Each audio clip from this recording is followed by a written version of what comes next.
ఈ ఛానల్ని ఎంతో కష్టతరంతో నడిపిస్తున్నాము. ఇదేదో ఊరికే చెప్పే మాటలు కాదు. ఒక్కొక్క వీడియో చేయడానికి ఒక్కొక్క ప్రాంతము, ప్రతి వీడియో సరికొత్తగా ఉండడానికి ఎంతో తపన, అలాగే కొత్త కొత్తవి మీ ముందరికి తీసుకురావాలి, ఎన్నో తెలియనివి అందించాలని ఎంతో ప్రయత్నం దీంట్లో ఉంది.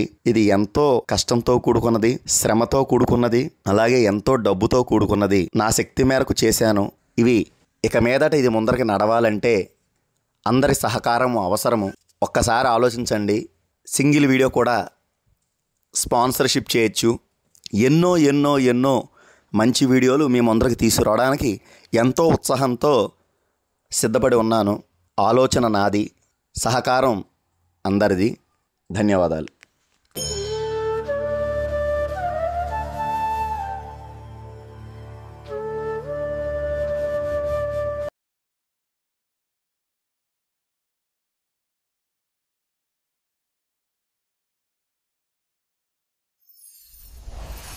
జై సాయి మాస్టర్, జై సాయి మాస్టర్, జై సాయి మాస్టర్.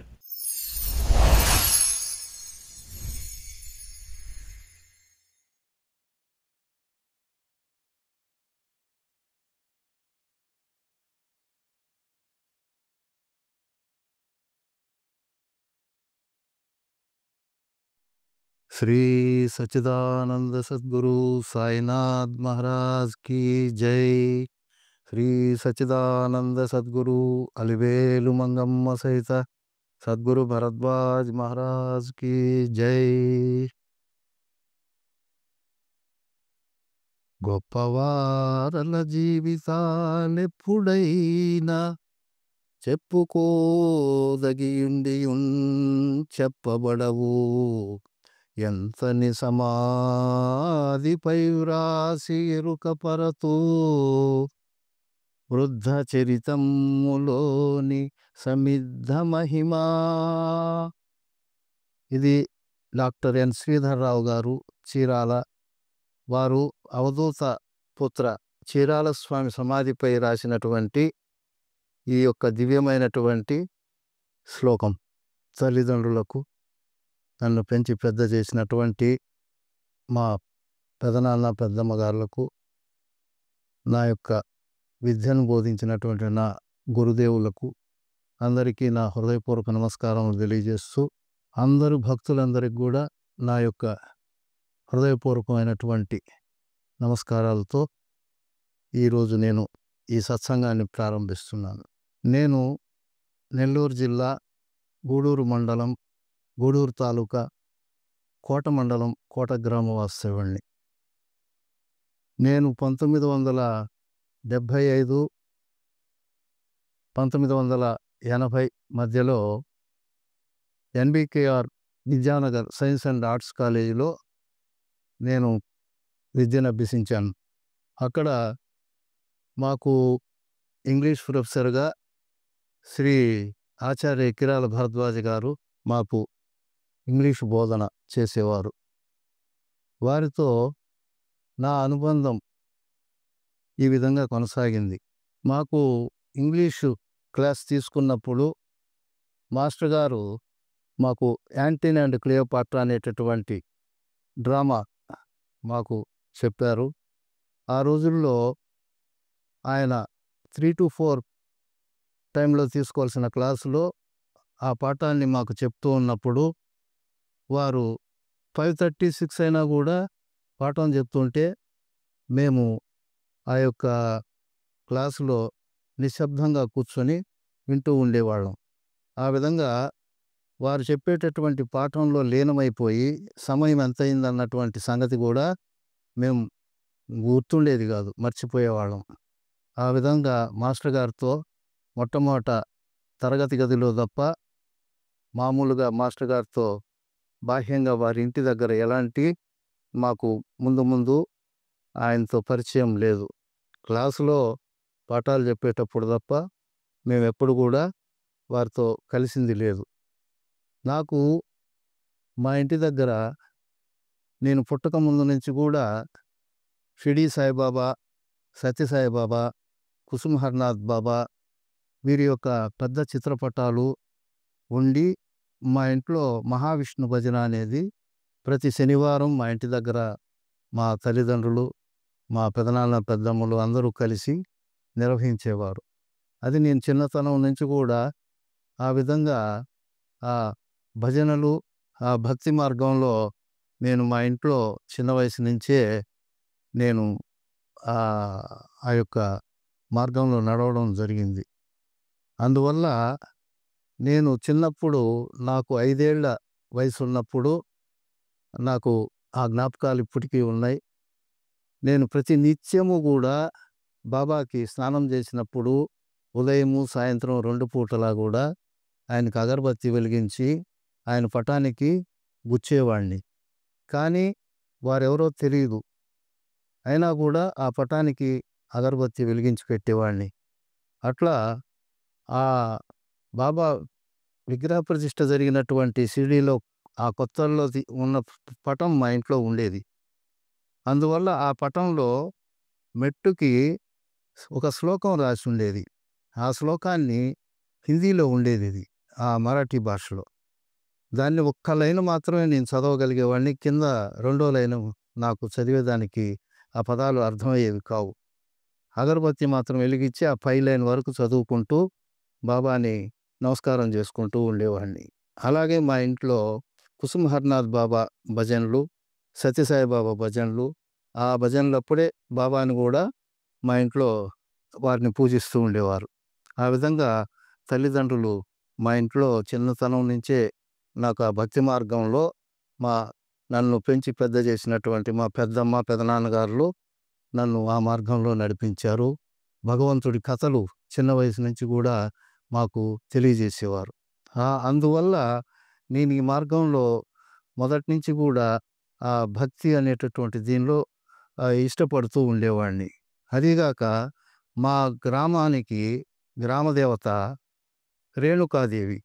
అంటే ఆమె పేరుతోనే మా గ్రామం ఏర్పడింది. ఆమె పేరు కోటమ్మ తల్లి అని పిలుస్తారు. అందువల్ల మా పెద్దవాళ్ళు, తల్లిదండ్రులు నెలకొక పర్యాయం ఖచ్చితంగా ఆ గ్రామదేవత గుడికి తీసుకెళ్ళి అక్కడ పొంగలి పెట్టి అందరికీ పంచి మమ్మల్ని అక్కడికి తీసుకెళ్ళి దర్శనం చేసుకొని మళ్ళీ ప్రతి నెల తీసుకొస్తున్నందువల్ల మాకు ఖచ్చితంగా ఈ మార్గంలో ముందుకు పయనించేదానికి కావలసినటువంటి ఆ మొదటి మెట్టు అనేది అక్కడ వేశారు. అలాగే మా ఇంటి దగ్గర మా వీధిలో ఉన్నటువంటి శ్రీ వీరాంజనేయ స్వామి గుడి, అదేవిధంగా మా ఊర్లో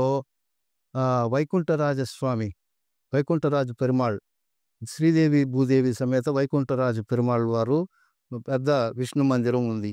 అలాగే శివ పార్వతుల గుడి, పెద్ద శివాలయం ఉంది. అలాగే మహాలక్ష్మి అమ్మవారి మందిరం ఉంది. ఇవి మా చిన్నతనంలో ఉండేటివి. ఆ తర్వాత రోజుల్లో అక్కడ జైరాం బాబా గారని మా ఊర్లో పాము మంత్రం వేసేటటువంటి వారు ఒక ఆయన ఉండేవారు. వారు శ్రీ సుబ్రహ్మణ్యేశ్వర స్వామి టెంపుల్ని చెరువు వద్ద నిర్మాణం చేశారు.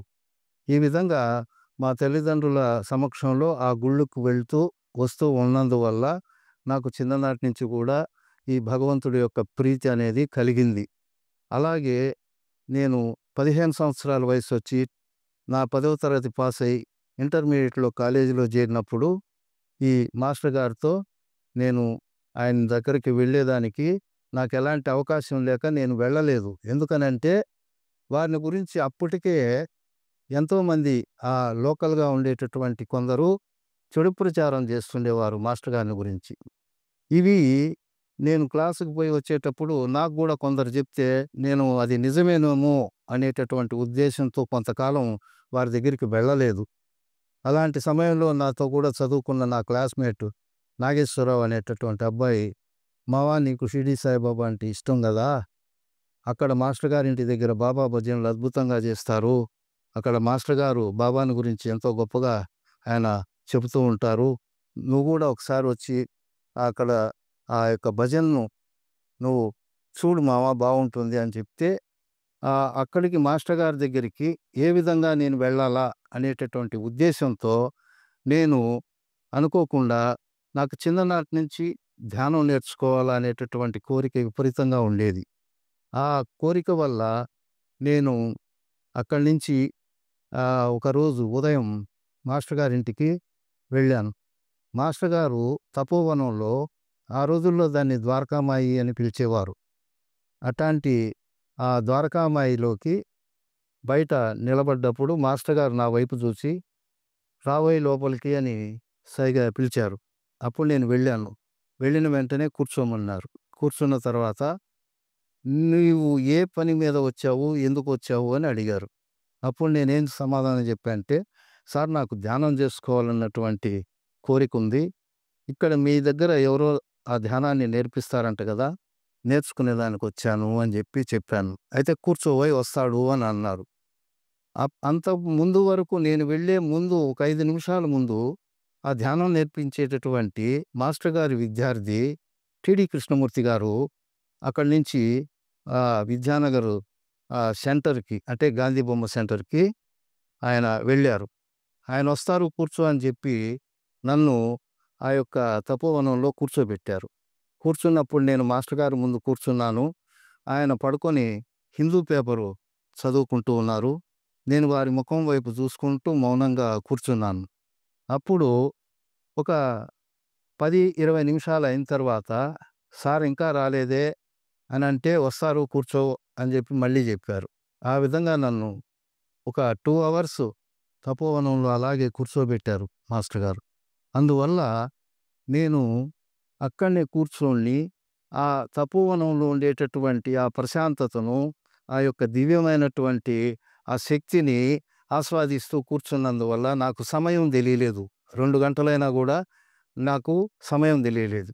అందువల్ల నేను మాస్టర్ గారి దగ్గర సార్ ఇంకా రాలేదే అని చెప్పి 2 గంటల తర్వాత నేను వారిని అడిగాను. వస్తారు కూర్చో అన్నారు మళ్ళీ.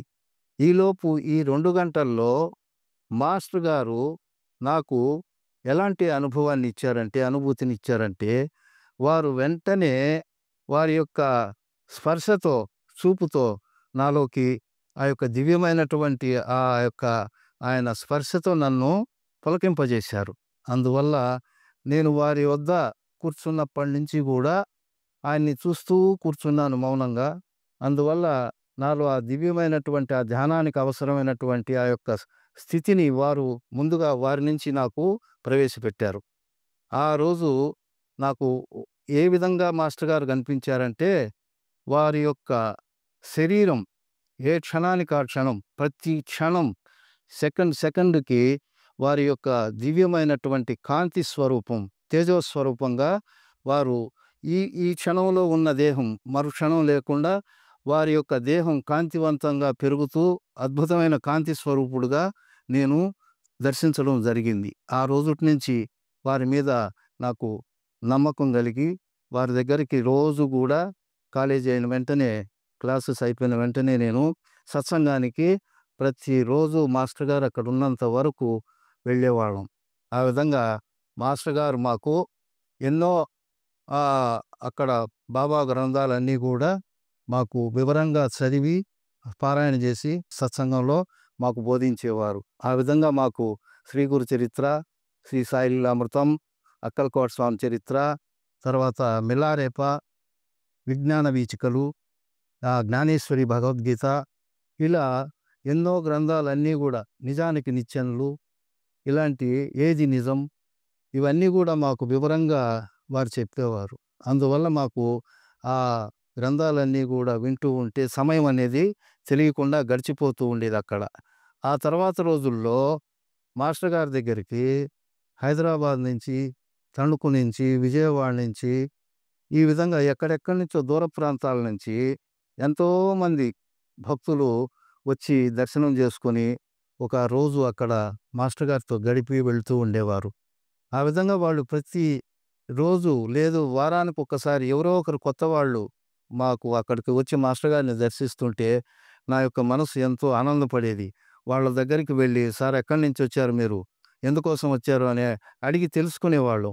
ఇట్లా మాకు సమస్య ఉంటే ఆ సమస్యను మేము మాస్టర్ గారి ద్వారా తెలుసుకోవాలని వచ్చామని వాళ్ళంతా కూడా చెప్పేవారు. అందువల్ల మేము అక్కడి నుంచి వచ్చాం నాయనా అని వాళ్ళు చెప్పినప్పుడు మేమంతా కూడా సంతోషపడేవాళ్ళం.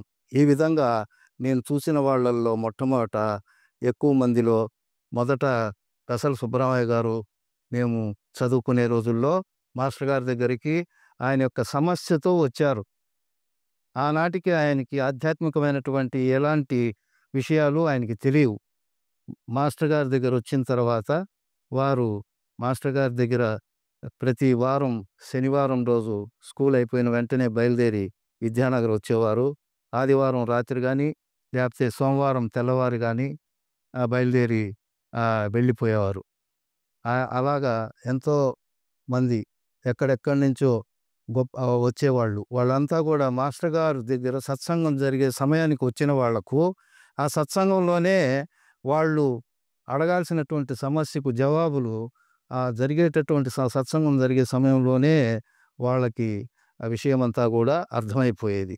అందువల్ల వాళ్ళు అంతా సత్సంగం పూర్తయిన తర్వాత మాస్టర్ గారి దగ్గరికి వచ్చి ఆయన్ని, సార్ మేము అడగాలనుకున్న సమస్యలకు మీరు సత్సంగంలోనే జవాబు చెప్పారు అని ఆనందంగా మాస్టర్ గారికి నమస్కారం చేసుకొని అక్కడి నుంచి వాళ్ళు ఒక పూట అక్కడ గడిపి, లేదు అవసరం అనుకుంటే చివరి బస్కి వాళ్ళ ప్రాంతాలకు వెళ్ళిపోతూ ఉండేవారు. ఈ విధంగా మేము అక్కడ సత్సంగం అనేది ప్రతి నిత్యము మాస్టర్ గారితో కలిసి కాకడ హారతి కానీ, సాయంత్రం హారతి కానీ, రాత్రి హారతి కానీ, మధ్యాహ్నం హారతి సమయంలో కాలేజీకి పోయి వస్తాం కాబట్టి మందిరంలో, అప్పటికి మందిరం లేదు, ఆ తర్వాత రోజుల్లో మందిరంలో 12 గంటల హారతికి వెళ్తూ ఉండేవాళ్ళం. ఈ విధంగా ప్రతి నిత్యము హారతులకు హాజరవడం, అలాగే సత్సంగానికి వెళ్తూ ఉండడం, నిరంతరం అక్కడ మాస్టర్ గారి దగ్గర మేము ఆ సేవలో ఉంటూ ఉండేవాళ్ళం. ఆ విధంగా మాస్టర్ గారు మాకు ఒక్కొక్కరికి ఒక్కొక్క రకమైనటువంటి పని అప్పగించేవారు. ఆ రోజుల్లో మాస్టర్ గారి దగ్గరికి బండ్లు కట్టుకొని చుట్టుపక్కల పల్లెల నుంచి ఎంతోమంది పెద్దవాళ్ళు, ముసలివాళ్ళు వస్తూ ఉండేవాళ్ళు. ఈ గది తపోవనం గది చిన్నదైనందువల్ల అందరూ ఈ విద్యార్థులు వాళ్ళు అంతా కలిసి అందులో వచ్చినప్పుడు సత్సంగం చేసుకునే సమయంలో కొందరు బయట కూడా కూర్చునేవాళ్ళు. ఆ విధంగా రోజు రోజుకి సత్సంగంకు వచ్చేటటువంటి సభ్యుల సంఖ్య పెరిగిపోయింది. అప్పుడు కొంతమంది పెద్దవాళ్ళు ఏమన్నారంటే, సార్ ఇట్లా సత్సంగానికి జనం ఎక్కువ మంది వస్తున్నారు, మనం ఇక్కడ ఏదన్నా గుడి నిర్మాణం చేసుకుంటే బాగుంటుంది, బాబా గుడి అని వాళ్ళు కొందరు మాస్టర్ గారిని అడిగారు. అప్పుడు మాస్టర్ గారు ఏం చెప్పారంటే, నాయనా గుడి కట్టడం పెద్ద కష్టం కాదు, దాని నిర్వహణ సక్రమంగా చేయకపోతే అది వాళ్ళ మెడకు గుదిబండలాగా తయారవుతుంది.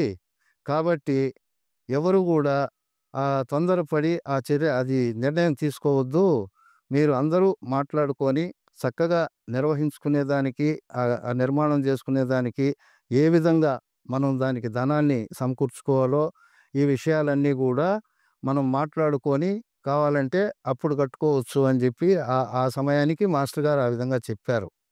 ఆ తర్వాత రోజుల్లో గుంటూరు నుంచి శ్రీ కోదండరామస్వామి ప్రత్యక్ష దర్శనించేటటువంటి శ్రీ రంగన్న బాబు గారు వారు రావడం, వారు విద్యానగర్లో మాస్టర్ గారి ఇంటి దగ్గర నుంచి బయలుదేరి చుట్టుపక్కల ఉండేటటువంటి ఒక 2-3 కిలోమీటర్ల దూరంలో ఆ గూడలి, ఆ తర్వాత ఆ పెన్నా నది, ఆ సువర్ణముఖి నది వస్తుంది. ఆ సువర్ణముఖి నది ఆ ప్రాంతాల్లో అంతా తిరిగి ఆయన ఆ పొలాల మీద, ఆ గట్ల మీద నుంచి నడిచి వస్తూ చివరికి కాలేజీ లెక్చరర్స్ క్వార్టర్స్ మీద నుంచి ఒక స్థలంలోకి వచ్చి ఆగారు. ఆ స్థలం అంతా కూడా ఆ రోజుల్లో నాగజముడి చెట్లు, బొమ్మజముడి చెట్లు, వీటి మధ్య అవి అక్కడంతా చెత్తా చెదారం వేసేవాళ్ళు. ఊర్లో ఉండేటటువంటి దేనికి పనికిరానటువంటి రాళ్ళు రప్పలతో కూడా ఆ యొక్క స్థలం నిండిపోయి ఉండేది. ఆ విధమైనటువంటి స్థలం దగ్గర శ్రీ రంగన్న బాబు గారు కాసేపు ఆగి, అయ్యా కోదండరామస్వామి చెప్తున్నారు, ఇక్కడ పెద్ద బాబా మందిరం వస్తుంది, ఇక్కడ ఒక బావి దవ్వుతారు అని ఆ రోజుల్లో వారు చెప్పారు. వారు చెప్పినటువంటి కొంతకాలానికే సత్సంగానికి వచ్చేటటువంటి పెద్దవాళ్ళు నిర్ణయం తీసుకొని ఆ కొంతకాలంలోనే ఆ యొక్క మందిరానికి కావాల్సినటువంటి ఏర్పాట్ల కోసం మాస్టర్ గారితో మాట్లాడి ఏ విధంగా చేసుకుంటే మనం ఆ గుడి నిర్మాణం చేయగలం అనేటటువంటి ఉద్దేశంతో వారందరూ ఒక నిర్ణయం తీసుకున్నారు. ఏం తీసుకున్నారంటే, ఇది పెద్ద మొత్తంలో ధనం కావాల్సి వస్తుంది కాబట్టి ఎవరైనా ధనవంతులుగా ఉండేటటువంటి వాళ్ళు ఉంటే వాళ్ళ దగ్గర నుంచి కొంత ధనం తీసుకొని మిగతాది మనం చందాల రూపంలో ఇంకెవరి నుంచి కూడా తీసుకొని మనం నిర్మాణం చేసుకోవచ్చు అని చెప్పారు. అట్లాంటి రోజుల్లో నెల్లూరులో ఒక పెద్ద ఆసామి ఉండేవారు రెడ్డి గారు. ఆ రెడ్డి గారి దగ్గరికి మొట్టమొదట వెళ్ళి మన ఈ బాబా మందిర్ నిర్మాణం గురించి వాళ్ళు ఆయనతో చెప్తే, ఆ మందిరానికి ఎంత ధనం కావాలో చెప్పండి ఇస్తాను, కానీ ఆ మందిరానికి నా పేరుతో కలిపి మీరు పెట్టాలి అని చెప్పి అని అన్నప్పుడు మాస్టర్ గారు దానికి అంగీకరించక, ఈ చుట్టుపక్కల గ్రామాల్లో ఎవరు ఎంత 2 పైసలు ఇచ్చినా, 5 పైసలు ఇచ్చినా, 10 పైసలు ఇచ్చినా, ఆ రోజుల్లో పావలా, రూపాయి, రూ. 2 అనేది ఎవ్వరు ఇచ్చినా కూడా తీసుకోండి, ప్రతి ఇంటి నుంచి బాబాకు ఆ యొక్క ధనం అనేది సమకూరాలి, ఎంత వస్తే అంత మనం ఆ అమౌంట్తో ఎంత పని అవుతుందో అంత ఆ రోజుకి పూర్తి చేసుకోవచ్చని మాస్టర్ గారు చందాల రూపంలో వసూలు చేసేదానికి మా అందరికి కూడా కొందరిని ఎవరి ఊర్లలో వాళ్లకు పరిచయస్తులు ఉంటారు కాబట్టి ఆ విధంగా మేము ఆ రోజుల్లో మా గ్రామంలో, కోట గ్రామంలో నేను అందరికీ ఊర్లో ఉండే వాళ్ళందరికీ కూడా బాగా తెలుసు కనుక ప్రతి ఇంటికి వెళ్ళి వాళ్ళు 10 పైసలు ఇచ్చినా, పావలా ఇచ్చినా, రూపాయి ఇచ్చినా ఇట్లా రోజు కలెక్షన్ చేసి ఆ మొత్తాన్ని మాస్టర్ గారి దగ్గరికి చేర్చేవాళ్ళం. ఆ విధంగా మేము చందాలు వసూలు చేసి మాస్టర్ గారి దగ్గరికి చేరుస్తూ ఉండేవాళ్ళం. అట్లా ఆ రోజుల్లో అట్లా చందాలు వసూలు చేసే ముందు కొంతకాలానికి మాస్టర్ గారు ఆ స్థలాన్ని ఎంపిక చేసుకొని, మా రంగన్న బాబు గారు చెప్పిన స్థలాన్ని ఎంపిక చేసుకొని, ఆ రోజుల్లో ఉండేటటువంటి ఆ యొక్క తక్కువ అమౌంట్లో ఆ రోజుల్లో స్థలం దొరికేది. అందువల్ల ఆ యొక్క స్థలం కలిగినటువంటి వారిని సంప్రదించి ఆ స్థలాన్ని తీసుకోవడం జరిగింది. అట్లా తీసుకొని నిర్మాణం చేసి శంకుస్థాపన కోసం శ్రీ శ్రీ పూర్ణానంద స్వామి వారు శ్రీశైలం హటకేశ్వరంలో ఉండేవారు. వారు ఆ దివ్యమైనటువంటి తపస్విని మాస్టర్ గారు ఎన్నోసార్లు దర్శించి ఆ తర్వాత రోజుల్లో వారిని శంకుస్థాపన నిమిత్తం వారు విద్యానగర్కి తీసుకురావడం జరిగింది. అట్లా మాస్టర్ గారు శ్రీ శ్రీ పూర్ణానంద స్వాములు వారు కలిసి వారు మన సాయిబాబా మందిరం, విద్యానగర్ మందిరానికి శంకుస్థాపన చేశారు. ఆ రోజుల్లో శంకుస్థాపన అయిన తరువాత ఆ నిర్మాణం పనులు త్వరగానే బాగా జరిగి గుడి నిర్మాణం తొందరగానే పూర్తయింది. అట్లాంటి సమయంలో మా స్వామి చెప్పినట్లు, రంగన్నబాబు గారు చెప్పినట్లు ఇక్కడ మందిరం నిర్మాణం చేస్తారు, ఇక్కడ ఎంతోమంది గొప్ప గొప్ప మహాత్ములు ఈ మందిరానికి వస్తారు అని చెప్పారు. ఆ రోజుల్లో స్వామి చెప్పినప్పుడు త్రవ్వినటువంటి బావిని ఈరోజు అది పూర్తి చేసి పక్కన వేరే చిన్న బావిగా లోడారు. ఎందుకంటే మనకు ఎక్స్టెన్షన్లో ఆ మండపం నిర్మాణం చేసేదానికి వీలుగా ఆ ముందు చెప్పిన బావిని క్లోజ్ చేశారు. కానీ ఆ బావిలో నీళ్లు ఎంతో తీయదనంతో ఉండేటివి. అలాంటి బావి అయినా కూడా దాన్ని క్లోజ్ చేసి పక్కన వేరే చిన్న బావిని నిర్మాణం చేశారు. ఇట్లా రోజు రోజుకి అక్కడ జరుగుతున్నటువంటి ఆ యొక్క కార్యక్రమాల్లో ఎంతోమంది మహాత్ములు ఒక్కొక్కరు రావడం జరిగింది. అలాగ పూర్తి చేసే ముందు బాబా గుడి నిర్మాణం అయింది. లోపల కరెంటు పూర్తిగా ఆ కరెంటుని విద్యుత్ అంతా కూడా లోపల పనిచేస్తున్నారు. ఒక్క బల్బు మాత్రమే ఉండేది. ఆ రోజుల్లో సబ్స్టేషన్ విద్యానగర్లో ఉండేది. కానీ కరెంటు కానీ పోయిందంటే రోజంతా కూడా వచ్చేది కాదు. చిన్న పల్లెటూరు అయిన దానివల్ల ఆ సబ్స్టేషన్ వరకు మాత్రమే కరెంటు ఉంటుండేది. అట్లాంటి సమయంలో అనుకోకుండా ఒకరోజు మాస్టర్ గారి సన్నిధికి గొలగమూడి నుంచి శ్రీ శ్రీ భగవాన్ వెంకయ్య స్వాములు వారు విచ్చేశారు. వారు ఆ రోజు మధ్యాహ్నం నుంచి సాయంత్రంగా వచ్చారు. మాస్టర్ గారు స్వామి వచ్చినటువంటి విషయాన్ని మా యొక్క స్నేహితుడు, మా గ్రామ వాసి అయినటువంటి సురేష్ అనేటటువంటి కురవాడితో ఆయన నాకు చెప్పి పంపించి, అరే ఇట్లా గొలగమూడి నుంచి వెంకయ్య స్వామి అనేటటువంటి అవధూత వచ్చారు, వారు ఎంతసేపు ఉంటారో ఇక్కడ తెలియదు. కాబట్టి మీరు వెంటనే వచ్చేసి స్వామిని దర్శనం చేసుకోండి అని మాకు తెలియజేశారు. అందువల్ల నేను వెంటనే ఇంటి దగ్గర బయలుదేరి విద్యానగర్ రావడం జరిగింది. వచ్చినప్పుడు నేనొచ్చి స్వామిని దర్శనం చేసుకున్నాను. వారు మందిరంలో లోపల వైపు కుడివైపు లోపల భాగంలో వారు పడుకొనున్నారు. ఆయన దర్శనం చేసుకున్నాము. దర్శనం చేసుకున్న కొద్దిసేపటికి 6:30 ఆ సమయానికి కరెంటు పోయింది. కరెంటు పోయేటప్పటికే నేను చాలా బాధ అనిపించింది. అయ్యో! ఇంతమంది చుట్టుపక్కల నుంచి బండ్లు కట్టుకొని స్వామి దర్శనానికి వస్తున్నారు. స్వామిని చూసేదానికి ఆయన ఎంతసేపు ఉంటారో తెలీదు. వెళ్ళిపోతారేమో అని చెప్పి నేనేం చేశానంటే దర్శనం చేసుకున్న వెంటనే మళ్ళీ నేను తిరిగి సైకిల్ వేసుకొని మా ఊరు వెళ్ళడం జరిగింది. ఆ రోజుల్లో మాకు పెద్దది కిరాణా షాపు ఉండేది. ఆ కిరాణా షాప్‌లో మాకు 4 పెట్రోమాక్స్ లైట్లు ఉండేటివి. అందువల్ల నేను వెంటనే ఊరికొచ్చేసి ఒక పెట్రోమాక్స్ లైట్‌ని మా షాప్‌లో పనిచేసే అబ్బాయితో శుభ్రం చేపిచ్చి, దానికి ట్యాంక్ నిండా కిరోసిన్ పోయించి, కొత్త దానికి వేసేటటువంటి ఒత్తిని కూడా కొత్తది తెప్పించి దానికి వేయడం జరిగింది. తర్వాత అక్కడికి తీసుకుపోయి వెలిగించుకోమని చెప్తే, నాకు చేత కాదు నువ్వే వెలిగించి ఇచ్చేసేయి అని చెప్పి ఆయనకి చెప్పి ఆయనతో ఆ మ్యాంటిల్ ఫిట్ చేసిన తర్వాత వెలిగిచ్చారు.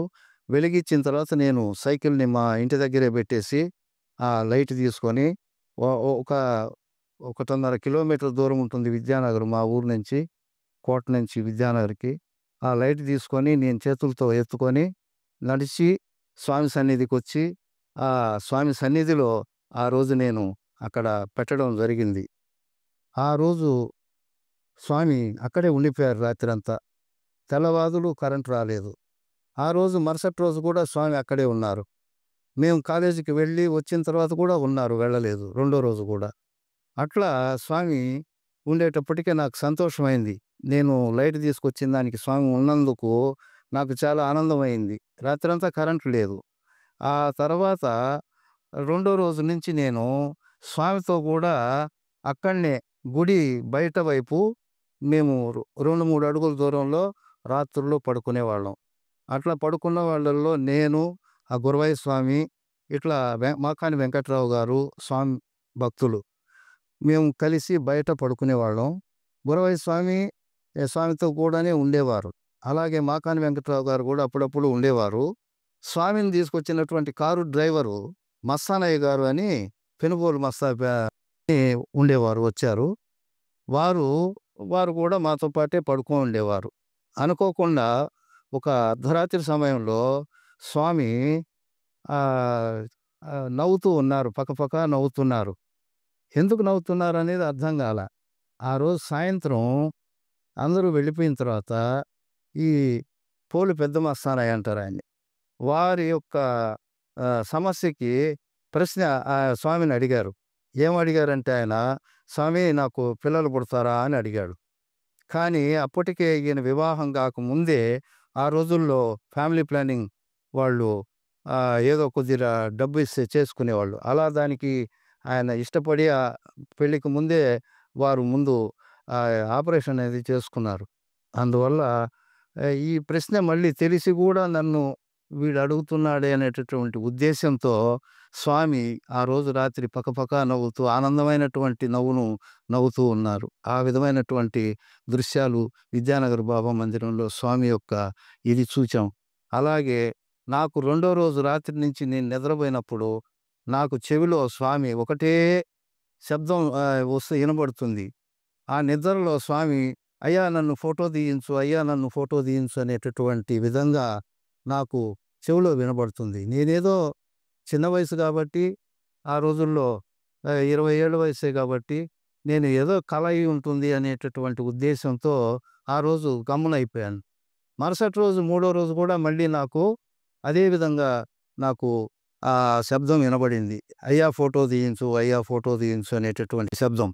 ఇప్పుడు నాకు అనిపించింది స్వామివారు ఆయన్ని ఫోటో తీయించమంటున్నారు అనే ఉద్దేశంతో నేను వెంటనే మూడో రోజు ఉదయం ఆ రోజు వెళ్ళిపోయి ఇంటికి, అక్కడ నా స్నేహితుడు ఫోటోగ్రాఫరు గుంటూరు అతను సత్యనారాయణ గారు అని ఉండేవారు. వారిని తీసుకొని వచ్చి ఆ రోజు ఉదయం వెంటనే మళ్ళీ స్వామిది ఫోటో తీయమని చెప్పాను. అట్లా చెప్పిన సమయంలో స్వామి ఫోటో తీసే సమయానికి "అయ్యా వద్దయ్యా, అయ్యా వద్దయ్యా, అయ్యా వద్దయ్యా" అని కేక పెడుతున్నారు. ఈలోపు ఆ యొక్క సంఘటనను చూసినటువంటి స్వామి భక్తుడు మాకాని వెంకట్రావు గారు వారు నాతో ఏమన్నారంటే, "నాయనా స్వామికి ఇంకా ఆయనకి ఆ పాలల్లో బిస్కెట్ పొడి వేసి కలిపి స్వామికి ఇవ్వలేదు, తాగలేదు స్వామి. అయి తాగిన తర్వాత స్వామి ఏమన్నా చెప్తాడేమో, అప్పుడు నేను అడిగి చెప్తాను" అని చెప్పి స్వామిని అడిగి చెప్తానన్నారు. అప్పుడు నేను ఏం చేశానంటే ఈ ఫోటోగ్రాఫర్‌కి ఒక మాట చెప్పి, "అయ్యా నేను ధ్యానానికి కూర్చుంటాను. ధ్యానానికి కూర్చున్నప్పుడు స్వామి గారు నీ ఫోటో తీసుకో" అని అన్నారు అని చెప్తే, అప్పుడు వెంటనే ఫోటో స్వామికి ఏ యాంగిల్‌లో ఎన్ని తీస్తావో అన్ని తీసేయమని చెప్పాను. ఈ లోపల నేను ధ్యానంలోకి వెళ్ళి 10, 15 నిమిషాలు అయిందో లేదో స్వామి "అయ్యా ఫోటో తీసుకో, ఫోటో తీసుకో" అని అరుస్తున్నాడంట లోపల. వెంటనే ఆ మాకాని వెంకట్రావు గారు నాకొచ్చి చెప్పిన దానివల్ల నేను ఇతన్ని ఫోటో తీయమని చెప్పినప్పుడు స్వామి వెలికిలా పడుకోండేటటువంటి వాడు ముందుకి తిరిగి పడుకొని ఆయన పైకి సర్పం పడగబెట్టినట్టుగా ఒక కనీసం 10, 15 నిమిషాలు అలాగే ఉండిపోయారు. ఆ విధమైనటువంటి ఒక ఫోటోని స్వామికి నేను తీపిచ్చాను. ఆ తర్వాత రెండోది సైడ్ ఫేస్‌లో ఒక ఫోటో తీశారు. తర్వాత మూడవది స్వామి మేమంతా గ్రూప్‌గా ఉండి ఒక ఫోటో తీయించుకోవడం జరిగింది. ఆ విధంగా నేను ఫోటోగ్రాఫర్‌ని తీసుకొచ్చి తీయించుకున్నాను. అలాగే మాస్టర్ గారికి వేరే ఇంకొకతను ఫోటో తీశాడు. అతను నరసరావుపేట అతను. కోటేశ్వరరావు గారు ఆయన పేరు. వారు ఆ రోజు వచ్చి స్టూడియోలో మా ఊరికే మాస్టర్ గారొచ్చి ఆహ్, అక్కడ ఫోటో తీయించుకున్నారు మాస్టర్ గారు. ఆ తర్వాత స్వామి వచ్చినప్పుడు కూడా కోటేశ్వరరావు గారితోనే మాస్టర్ గారు ఫోటోలు తీయించుకున్నారు. అవి వారు తీసినవి, నేను తీపిచ్చినవి ఈ 3 ఫోటోలు నేను స్వామికి తీశాను.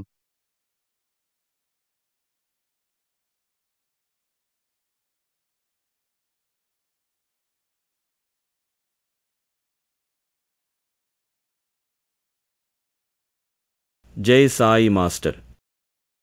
జై సాయి మాస్టర్.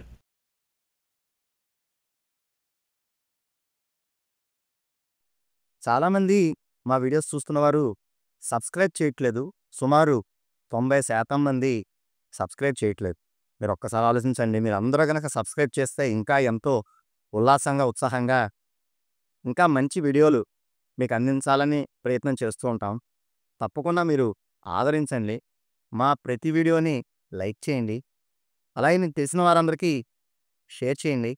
మర్చిపోకుండా మా ఛానల్‌ని సబ్స్క్రైబ్ చేసి ఆదరించండి. మీ ఆశీర్వాదములు అందించండి. ధన్యవాదాలు.